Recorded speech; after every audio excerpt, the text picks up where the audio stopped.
Selamat pagi saudara-saudara sekalian.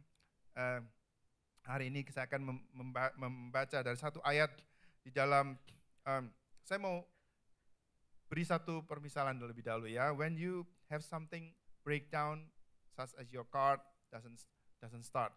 Gimana kalau tiba-tiba kendaraan saudara tidak di start, tidak mau jalan ya. Udah kedinginan gitu, mau di start, nggak mau jalan ya. Biasanya kalau mobil kedinginan, lalu baterainya kurang charge, ya, apalagi temperaturnya turun, memang justru nggak mau di start. So you take it to a mechanic and you put your trust to the mechanic, hoping he can fix it ya. Mungkin baterainya, mungkin starter motornya atau apa. So who do you go when your finances are broken? Ya, akhir-akhir kita mendengar banyak mengenai financial problem. So who do you go when your finances are broken? Do you go to a bank trying to get it fixed, or keeping swiping your credit card? Banyak orang yang ya udah enggak lagi, ya udah keep swiping your credit card. Ya, di gereja kita belum ada ya. Kita waktu itu bergurau kalau nanti ushers dia bawa swiper itu yang jadi nanti credit cardnya tinggal di swipe saja ya, kita bergurau ya. What if you already max out your limit? Yeah. The saying about the bank, the only time they are willing to lend you money is when you can prove you don't need it. Aneh ya saudara sekalian. Jadi satu-satunya kalau mereka akan memberikan kita itu loan kalau kita bisa membuktikan bahwa kita tidak perlu loan itu. Aneh enggak? But that's the fact.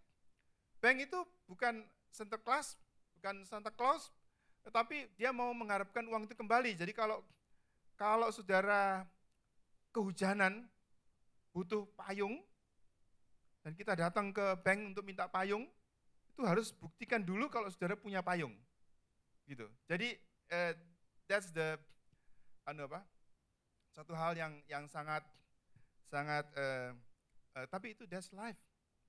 So the only time that they are willing to lend you money is when you can prove you don't need it. Betul?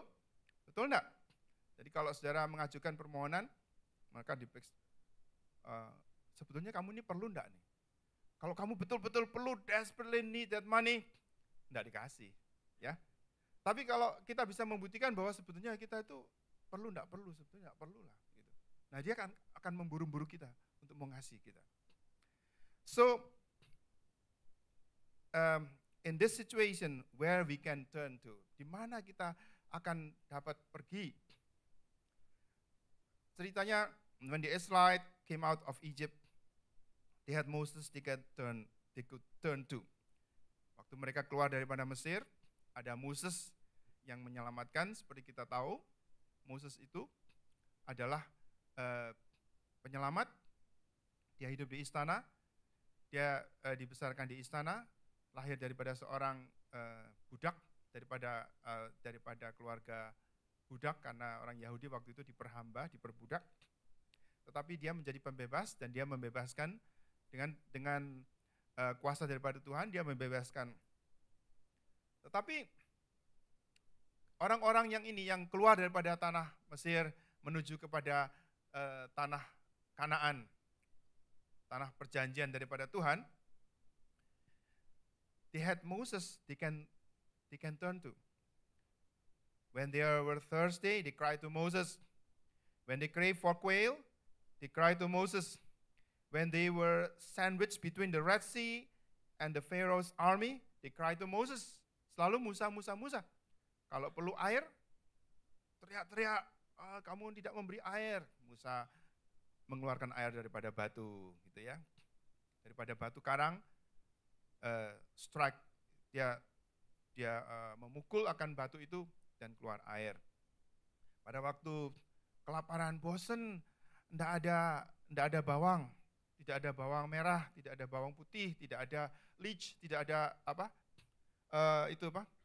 sayur-sayur di padang pasir.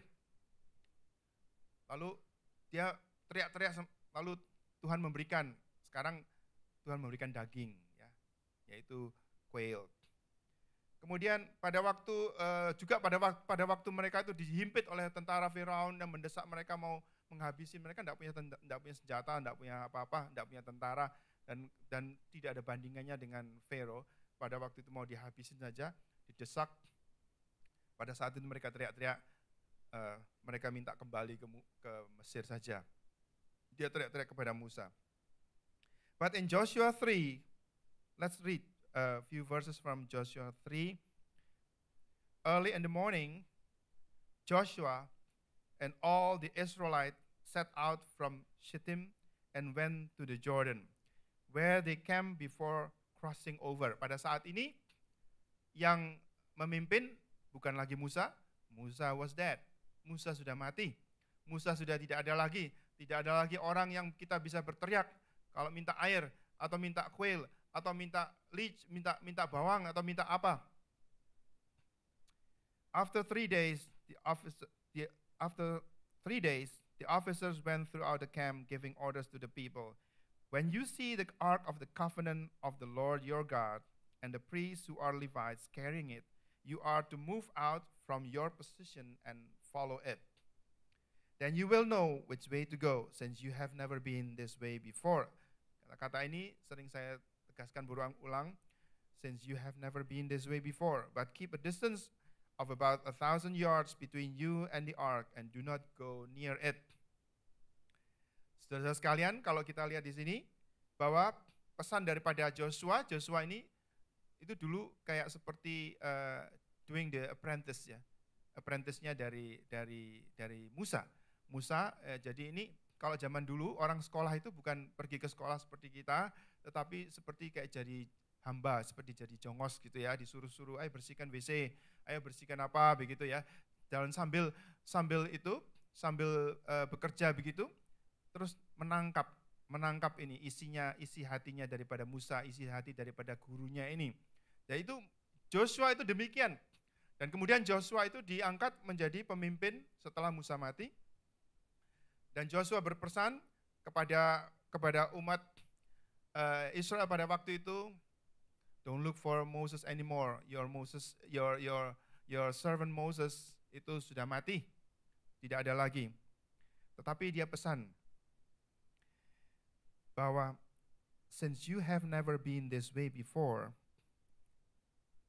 dikatakan bahwa when you see the ark of covenant of the Lord your God and the priests who are Levites carrying it, you are to move out from your position and follow it. Nah, pagi hari ini saya mau membahas mengenai itu. When you see the ark of the covenant and the priests carrying it, you are to move out from your position and follow it. Kita nggak bisa lagi teriak-teriak, where is Moses? Kita mau minta Moses untuk menyediakan air. But we have to look for the ark. Kita harus melihat ark itu. Kalau ark itu kemudian diangkat oleh orang imam-imam itu dan jalan, maka 3 juta orang ini yang melihat dari kejauhan sekitar 1.000 meter kurang lebih, sekitar 1 kilometer, itu kalau itu kelihatan arknya itu mulai jalan, mereka harus ikut waktunya jalan. Wah, saya mau jalan sendiri di padang pasir. Saya enggak mau. Saya tidak percaya kepada firman Tuhan, saya tidak percaya kepada Joshua. Joshua ini pemimpin masih percil ya, pemimpin yang tidak mempunyai